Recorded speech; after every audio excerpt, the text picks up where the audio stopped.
V ನೆಟ್ವರ್ಕ್ಗೆ ಈಗ 22 ವರ್ಷಗಳ ಸಂಭ್ರಮ. ವಿ ನೆಟ್ವರ್ಕ್ ಈಗ ಯೂಟ್ಯೂಬ್, ಫೇಸ್ಬುಕ್ ಹಾಗೂ ಇತರ ಸೋಷಿಯಲ್ ಮೀಡಿಯಾಗಳ ಮುಖಾಂತರ ವಿಶ್ವಾದ್ಯಂತ ಪ್ರಸಾರಗೊಳ್ಳುತ್ತಿದೆ. ನಿಮ್ಮ ಸುತ್ತಮುತ್ತ ಆಗು ಹೋಗುಗಳ ಬಗ್ಗೆ ನಿಖರವಾದ ಮಾಹಿತಿಯನ್ನು ತಿಳಿದುಕೊಳ್ಳಲು ವಿ ನೆಟ್ವರ್ಕ್ಗೆ ಲೈಕ್ ಮಾಡಿ, ಶೇರ್ ಮಾಡಿ, ಸಬ್ಸ್ಕ್ರೈಬ್ ಮಾಡಿ.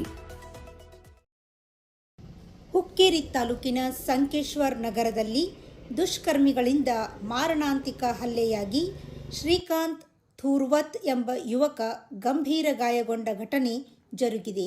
ಪಟ್ಟಣದ ನಿಡಸೋಶಿ ರಸ್ತೆಯ ಆದರ್ಶ ನಗರದ ಸಾಯಿ ಕಲ್ಯಾಣ ಮಂಟಪದ ಹತ್ತಿರ ದ್ವಿಚಕ್ರ ವಾಹನ ಮೇಲೆ ಹೋಗುತ್ತಿದ್ದ ಶ್ರೀಕಾಂತ್ ಥೂರ್ವತ್ ಎಂಬ 40 ವರ್ಷದ ಯುವಕನ ಮೇಲೆ ಯಾರೋ ದುಷ್ಕರ್ಮಿಗಳು ಕಾರು ಮೂಲಕ ಬಂದು ತಲ್ವಾರ್ನಿಂದ ಹಲ್ಲೆ ಮಾಡಿ ಗಂಭೀರ ಗಾಯಗೊಳಿಸಿ ಪರಾರಿಯಾಗಿದ್ದಾರೆ. ಸ್ಥಳಕ್ಕೆ ಆಗಮಿಸಿದ ಸಂಕೇಶ್ವರ್ ಪೊಲೀಸರು ಗಾಯಾಳು ಶ್ರೀಕಾಂತನನ್ನು ಸ್ಥಳೀಯ ಸರ್ಕಾರಿ ಆಸ್ಪತ್ರೆಗೆ ದಾಖಲು ಮಾಡಿ ಪ್ರಥಮ ಚಿಕಿತ್ಸೆ ನೀಡಿ ಹೆಚ್ಚಿನ ಚಿಕಿತ್ಸೆಗೆ ಪಕ್ಕದ ಮಹಾರಾಷ್ಟ್ರ ರಾಜ್ಯದ ಗಡಿಂಗ್ಲಜ್ ಖಾಸಗಿ ಆಸ್ಪತ್ರೆಗೆ ದಾಖಲಿಸಲಾಗಿದೆ. ಹಲ್ಲೆಗೊಳಗಾದ ಯುವಕ ಹುಕ್ಕೇರಿ ತಾಲೂಕಿನ ರಾಷ್ಟ್ರೀಯ ಸ್ವಯಂ ಸೇವಕ ಸಂಘಟನೆಯ ಕಾರ್ಯಕರ್ತನಾಗಿದ್ದು ಹಾಗೂ ಇತ್ತೀಚೆಗೆ ರಿಯಲ್ ಎಸ್ಟೇಟ್ ವ್ಯವಹಾರ ಮಾಡುತ್ತಿದ್ದನು ಎನ್ನಲಾಗಿದೆ.